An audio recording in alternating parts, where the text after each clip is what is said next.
Bonjour, nous sommes en 2021, nous sommes dans le site de l'Institut Docteur Angélique et dans une série de vidéos consacrées aux commentaires de toutes les paraboles de Jésus. Elles abordent, on peut le dire, pratiquement toute la théologie morale et en particulier aussi une partie de la théologie dogmatique. Je voudrais voir la parabole sur les filets et le tri que font ensuite les anges, le filet et les poissons. La parabole qui va nous permettre d'aborder la notion de jugement individuel qui se passe à l'heure de la mort. D'abord, et préalablement, avant de lire cette parabole qui se trouve en Matthieu chapitre 13, verset 47, eh bien, je voudrais donner une notion de théologie. Oui, il y aura deux jugements. Le jugement individuel, qui décidera de notre destin éternel, et puis il y a le jugement universel, à la fin du monde, après notre résurrection, lorsque le sort de chacun sera évidemment acquis définitivement. Eh bien, ce ne sont pas les mêmes jugements. Le plus important, je crois, c'est le jugement individuel, puisque c'est là que se décide ce que nous deviendrons dans l'éternité. Et dans l'autre monde, il y aura deux demeures. Pas trois, mais deux. Je parle éternellement, parce que provisoirement, il peut y en avoir plus. Il y a provisoirement l'enfer des damnés, où sont ceux qui ne changent jamais, qui n'obtiendront jamais la vision béatifique.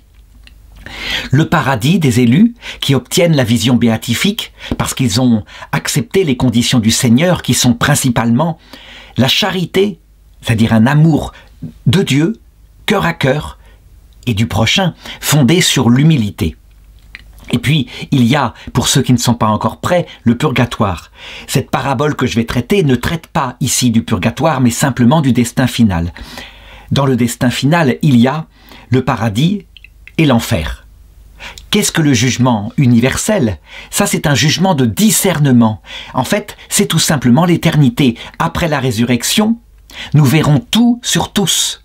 Ça veut dire que nous passerons notre éternité, nous qui serons au ciel, à visiter, âme par âme, éternellement, chacun des individus, des personnes, anges, hommes et autres créatures qui seront là dans le paradis éternel. Et nous verrons comment chacun a été sauvé, comment chacun est parvenu à la vie éternelle, comment le Seigneur l'a fait. Nous verrons même l'âme des damnés, en ce sens que nous verrons que c'est juste, que s'ils sont séparés de Dieu, ça ne vient pas de Dieu, ça vient d'eux, de leur choix propre. Ils veulent, ils réclament la vision béatifique, bien sûr, ils sont intelligents, ils savent que c'est ce qui peut les équilibrer, structurer leur esprit, mais ils en refusent absolument les conditions. Ils sont un peu comme une épouse qui voudrait épouser un prince charmant pour son or uniquement, mais pas question de l'aimer, ça c'est pas digne d'elle du tout. Alors, regardons cette parabole qui, elle, va regarder l'autre jugement, le jugement individuel, et donc, qui sont les juges? La pointe de la parabole, je crois, c'est qui sont les juges? Le royaume des cieux est encore semblable à un filet que l'on jette en mer et qui ramène toutes sortes de choses. Donc dès le départ, on devine bien, le filet, c'est l'action de Dieu, sa pastorale, qui est en train de nous sauver. Ici, nous sommes sur terre. La mer, les poissons, c'est nous-mêmes.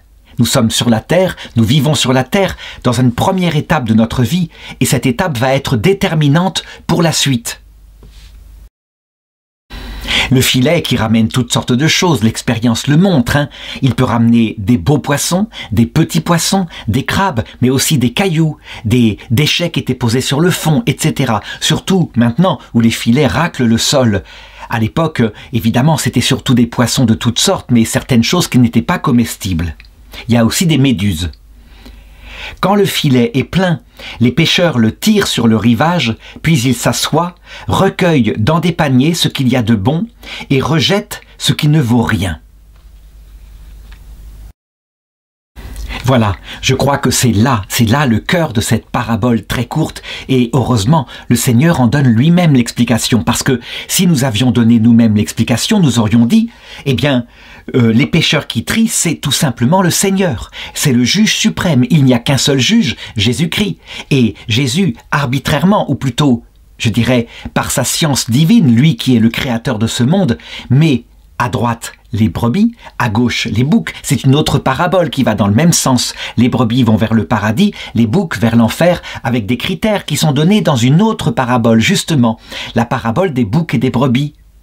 J'avais faim et vous m'avez donné à manger. J'avais soif et vous m'avez donné à boire. Le critère semble donc être ici des hommes de bonne volonté qui ont agi bien pour leur prochain, alors qu'ils ne connaissaient même pas le Christ. Et ceux-là d'ailleurs répondent « Mais Seigneur, quand ça nous est arrivé de te donner à manger et à boire ?» Et le Seigneur répond « À chaque fois que vous l'avez fait à l'un de ces petits qui est mien, c'est à moi que vous l'avez fait. » Donc, le critère semble être donné dans une autre parabole, et un texte se prolonge en disant « Certains seront rejetés, et ils diront « Mais Seigneur, nous avons annoncé ton nom, nous avons fait des miracles en ton nom, nous avons chassé des démons en ton nom. » Et je leur répondrai « Allez-vous-en loin de moi, vous qui faites le mal. » Donc, les critères semblent surprenants. En tout cas, ce n'est pas ceux qu'on donne habituellement. On disait habituellement, en tout cas dans une certaine théologie du Moyen-Âge, que seuls les catholiques pouvaient être sauvés et que ceux qui mouraient appartenant à d'autres religions étaient damnés pour l'éternité. Manifestement, ce n'est pas le critère que donne le Seigneur. Mais ce qui est sûr, c'est qu'on aurait dit, c'est le Seigneur qui fait ce tri. Eh bien, cette parabole montre autre chose. Ainsi en sera-t-il à la fin du monde. Les anges se présenteront et sépareront les méchants d'entre les justes, pour les jeter dans la fournaise ardente. Là seront les pleurs et les grincements de dents. « Avez-vous compris cela ?» demanda le Seigneur. « Oui, dirent-ils. » Donc, manifestement, cette parabole indique que le Seigneur ne procédera pas lui-même au jugement, mais qu'il laissera faire ceux qui sont avec lui, les anges. Et j'ajouterais, moi, comme théologien, qu'il n'y a pas seulement les anges, mais il y a aussi, dit Jésus, les apôtres, quand il dit à un autre endroit, « Ne savez-vous pas que vous jugerez vous-même les anges ?» Donc, qu'est-ce qu'il en est? Et c'est là que, je l'indique, hein, il faut faire de la théologie. Cette parabole, évidemment, elle est surprenante pour ceux qui sont protestants et qui disent « c'est le Seigneur le Sauveur, c'est donc le juge, c'est lui, uniquement lui le juge ». Manifestement, il se trompe. On a ici la parabole de la collaboration avec Dieu. Et ce sont les anges qui sont visés. En réalité, reprenons le concret. Que se passe-t-il exactement au jugement individuel? Eh bien pour nous, ça se passe donc à l'heure de la mort.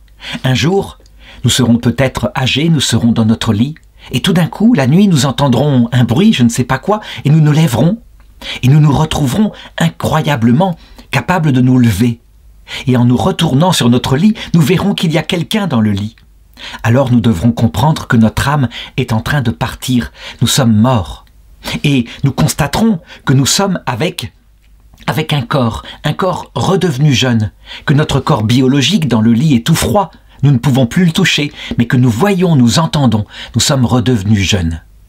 Il y aura alors un passage qui s'ouvrira, disent les gens qui ont approché ce passage, un passage avec une lumière qui nous attirera, comme un papillon est attiré par la lumière. Et là, nous devrons y aller. Peut-être que nous demanderons à l'ange qui nous accompagne à ce moment-là quelques jours pour dire au revoir simplement à ceux que nous aimons.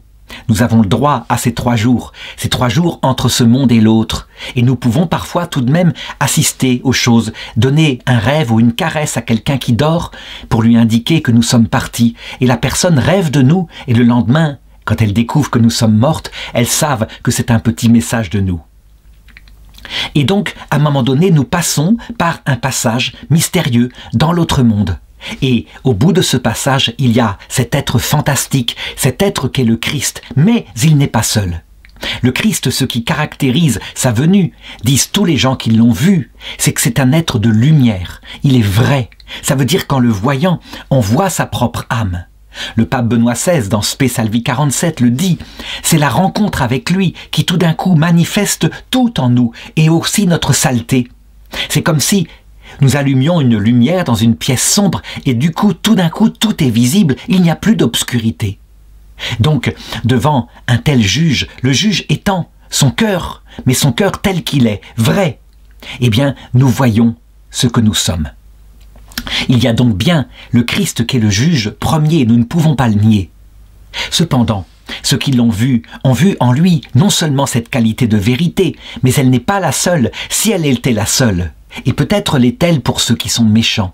Mais pour nous, si nous sommes humbles, si nous sommes habitués à apparaître devant lui sans nous mettre en avant, il y a cette autre qualité absolument stupéfiante qui entoure la vérité, le glaive de la vérité, parce que c'est évidemment bouleversant que de découvrir la saleté de notre cœur, surtout si nous nous croyons quelqu'un de bien. Devant lui, qui est bien, qui est capable d'aimer comme il a aimé, d'aimer ses ennemis, c'est évidemment très rare. L'autre qualité, c'est un amour envahissant, un amour total. Ça veut dire qu'il ne nous condamne pas. Comme l'avait dit la prophétie dans l'Ancien Testament, il n'éteint pas la flamme qui fume, loin de là. Il la relève. Cet amour envahissant rend la vérité facile. Je veux dire que ceux qui sont de bonne volonté ne sont pas écrasés par cette vérité, par cette révélation du grand péché qui est en eux. Bien au contraire.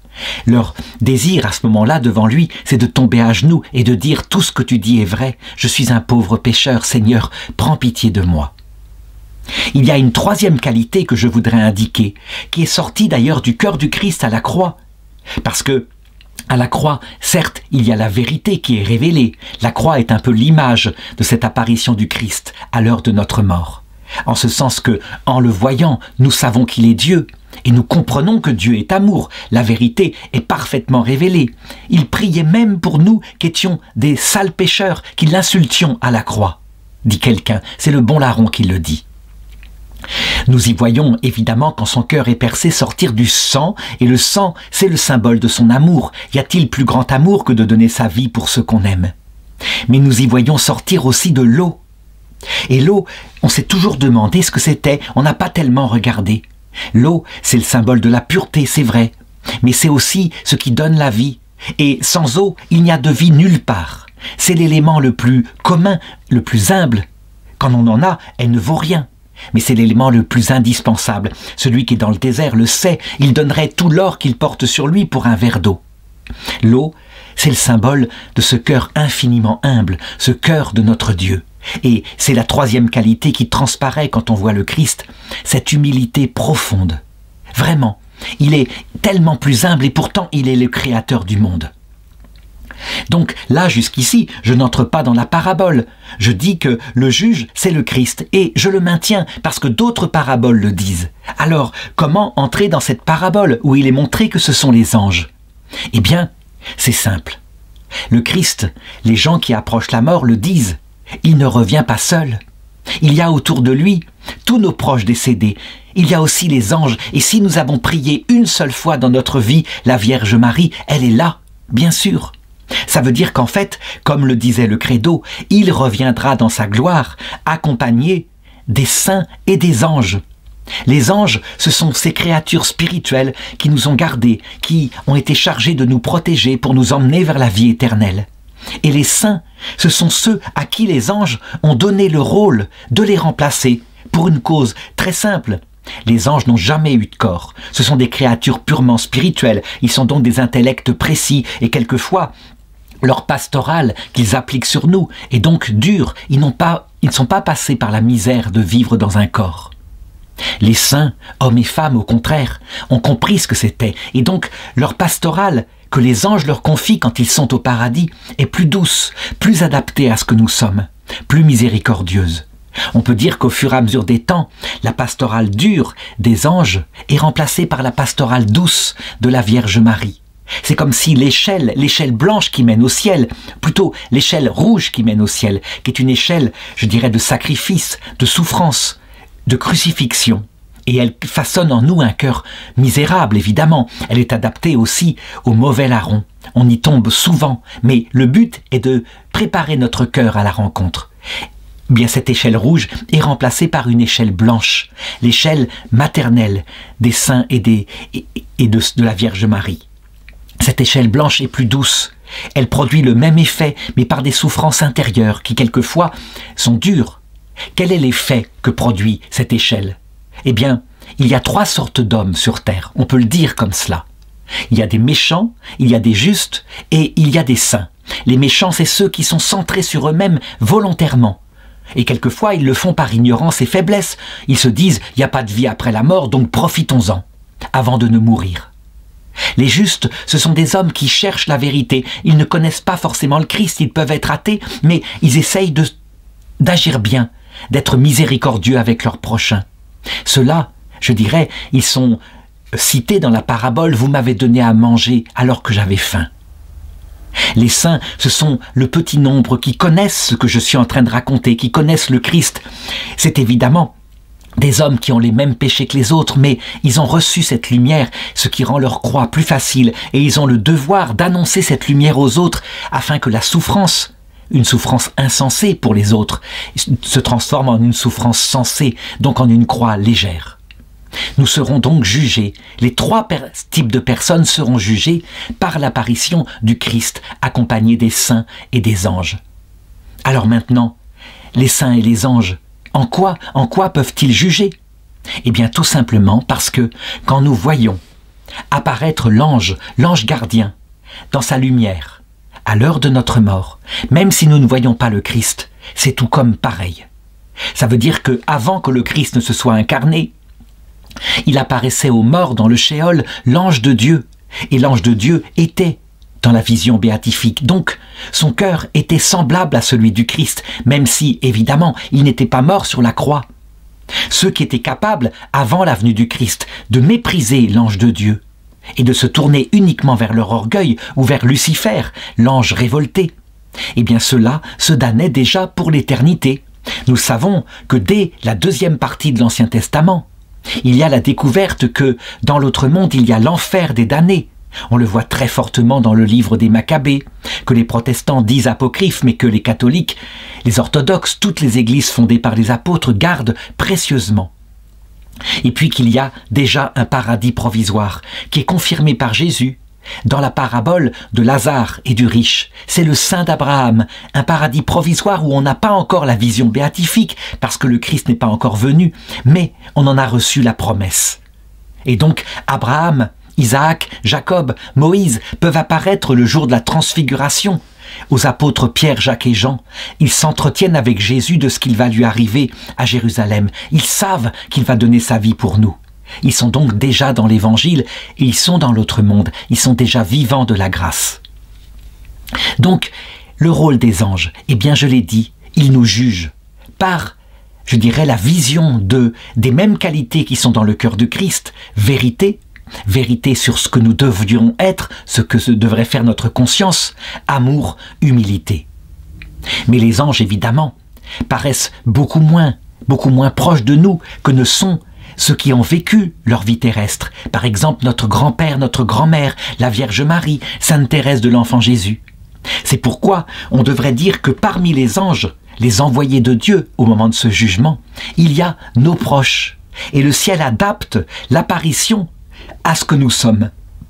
Prenons quelqu'un d'extrêmement méchant, d'extrêmement dur, comme par exemple Joseph Staline, un tueur impitoyable, qui a été au séminaire orthodoxe, qui a bafoué sa foi, qui l'a rejeté et qui après a massacré l'Église, qui évidemment a comme excuse cette paranoïa qui le prenait, et puis cet orgueil dominant. Il avait réussi à avoir la place, mais il se croyait persécuté partout. Eh bien, on peut être sûr qu'un grand pécheur criminel comme cela, le Seigneur va tout faire pour essayer de le sauver. Que fait le ciel dans ce cas-là? Eh bien, nous avons à travers l'Ancien Testament toutes les étapes qui sont racontées. La première partie de l'Ancien Testament raconte que les morts étaient dans le Shéol, un lieu d'ombre, sinistre, où ils vivaient comme ça, longtemps, loin de Dieu. On a véritablement la description du Shéol comme étant un tombeau sinistre, un lieu où on ne se souvient plus de rien, où on erre sombre et triste. Et puis à un moment donné, dans la deuxième partie de l'Ancien Testament, après l'exil à Babylone, le Shéol devient autre chose, il devient l'Hadès. Il prend le nom grec, C'est la même chose, sauf que cette fois, certains sont dans la lumière. Ils ont la grâce de Dieu. Certains sont dans l'enfer, et d'autres, véritablement, comme le riche de la parabole, sont là, regrettant ce qu'ils ont fait de mal durant leur vie terrestre et suppliant qu'on prévienne leurs frères ou alors qu'on leur donne un peu de grâce tellement ils ont soif.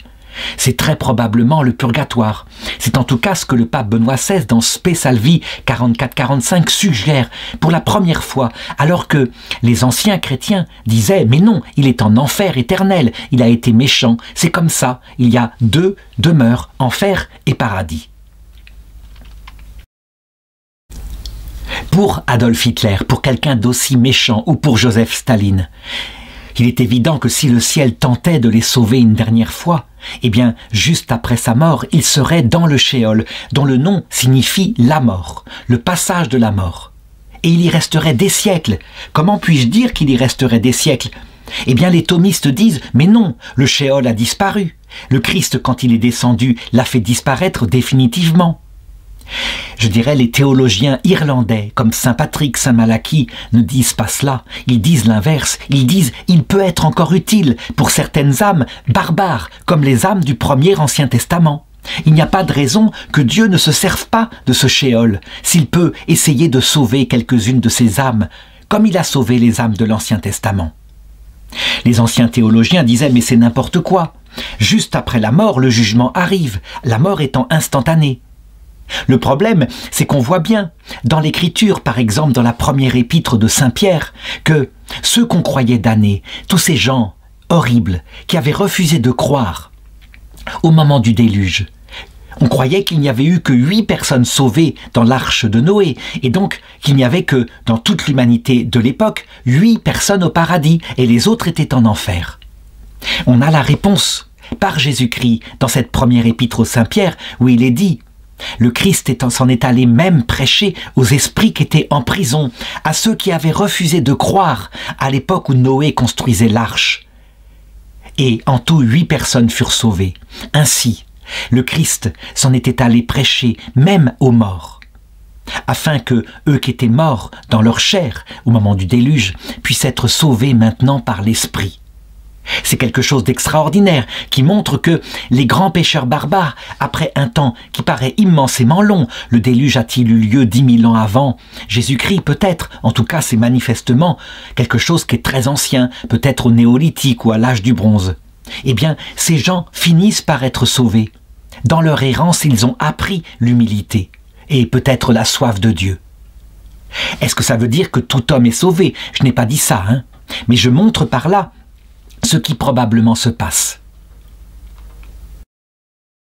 Donc, quand il est marqué ici, au verset 50, « Pour les jeter dans la fournaise ardente, là seront les pleurs et les grincements de dents ». Le texte ici ne précise pas si cette fournaise ardente est pour l'éternité ou si elle est pour un moment, parce qu'il y a encore espoir de se sauver. Les protestants et certains thomistes durs disent « Mais non, c'est forcément l'éternité ». Mais non. Quelquefois, le ciel utilise sous le même mot, ne serait-ce que parce qu'il faut secouer aussi ceux qui sont méchants, sous le même mot, la notion d'enfer éternel et de purgatoire avec ses différentes demeures. Comment est-ce que je peux le prouver? Eh bien, par exemple, simplement en me servant d'une autre parabole, celle qui est en Luc chapitre 12, verset 43, celle du serviteur, enfin des intendants infidèles. Et il est dit ceci de la part du Seigneur, où manifestement il y a plusieurs demeures de purification. Heureux le serviteur que son maître, en arrivant, trouvera occupé bien, c'est-à-dire occupé à faire le bien, à véritablement gérer sa fortune, à traiter bien les autres serviteurs, etc. Là, manifestement, il est parlé des prêtres, des évêques, de ceux à qui est chargée la charge, de ceux qui sont chargés du peuple de Dieu.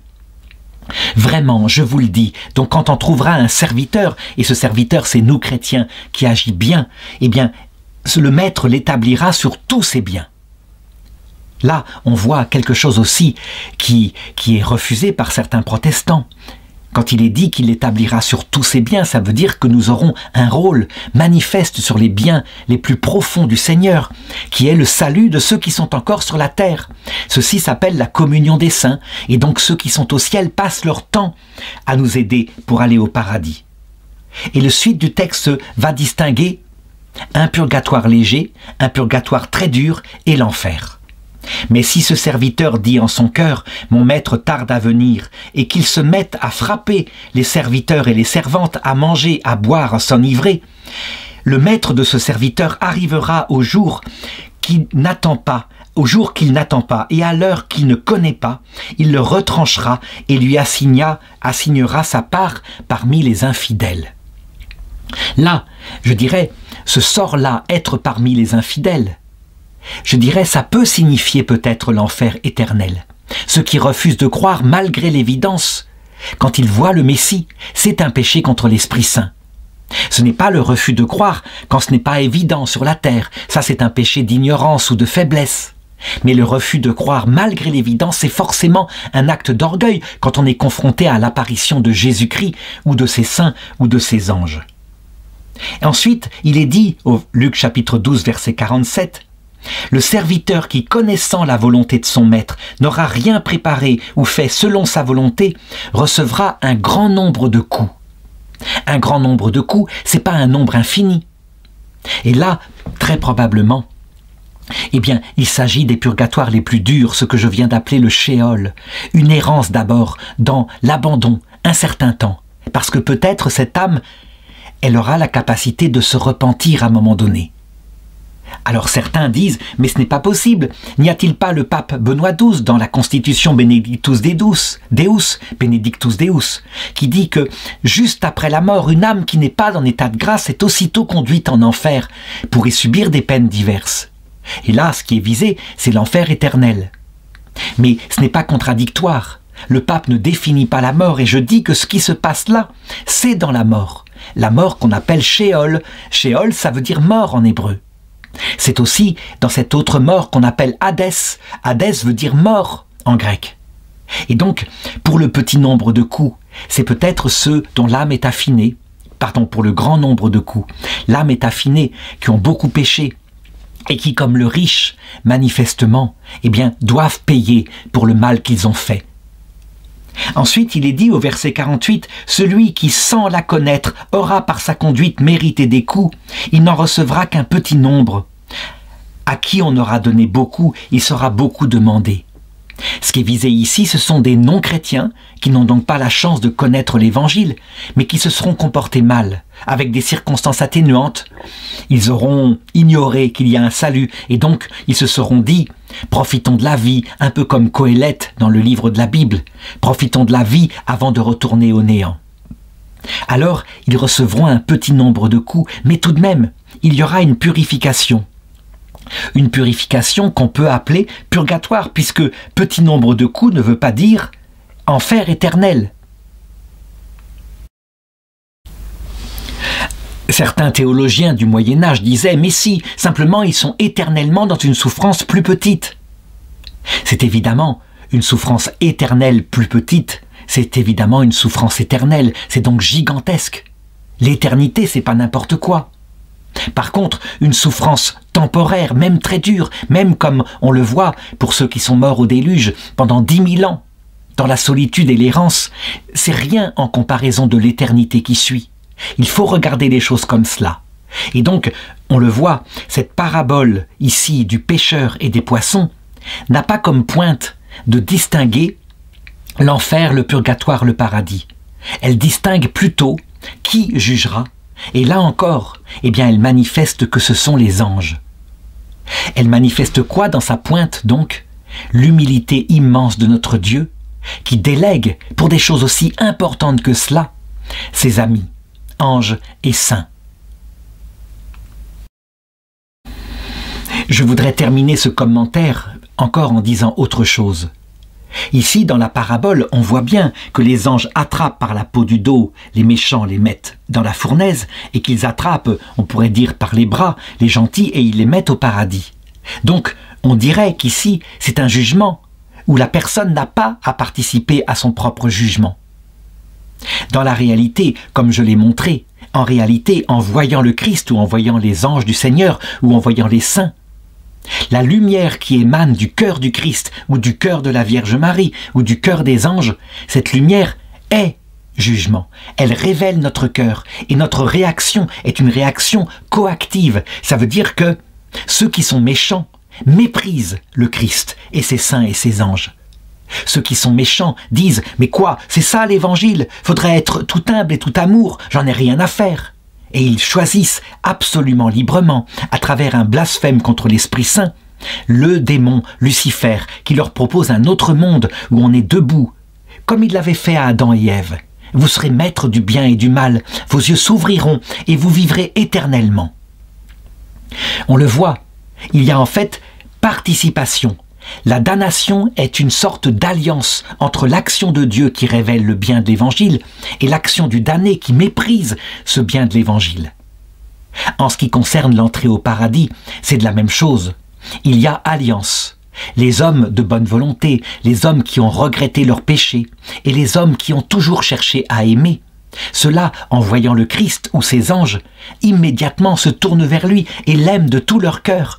Et quand ils sont prêts, ils l'aiment avec une grande humilité en disant « Seigneur, je ne suis pas digne de te recevoir, mais dis seulement une parole et je serai guéri. » Il y a donc alliance là encore.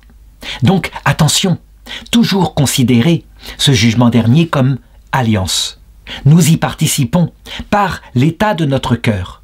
Et l'ange ne fait que révéler par sa lumière l'état de notre cœur.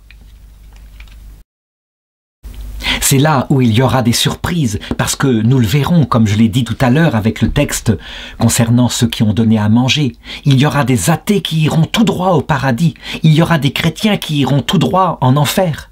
Le cœur de chacun sera révélé par la lumière du Christ. Comment donc conclure cette parabole? Eh bien en montrant que, attention, si on se tient avec son cœur parfois méchant à une seule parabole et qu'on ne regarde pas non plus les interprétations que donne l'Église à travers sa tradition, les saints en particulier, et principalement pour ceux qui ont le plus reçu des révélations au XXe siècle, les saints actuels, comme Sainte Faustine, Marthe Robin, comme Luisa Picaretta, comme d'autres, le pape Benoît XVI. Eh bien, si on ne regarde que l'époque où nous étions encore des chrétiens un peu durs, par exemple au IVe siècle, si on ne regarde pas non plus le magistère, eh bien, on peut arriver, parce que le texte s'y prête, on peut arriver à interpréter tout durement et à faire de notre Seigneur un être dur, alors que nous le savons. La première chose à regarder quand nous interprétons ces prophéties, c'est tout de même son cœur tel qu'il l'a révélé à la croix. Le cœur de notre Dieu est vrai. Il est juste, il est bon, il n'est pas dur.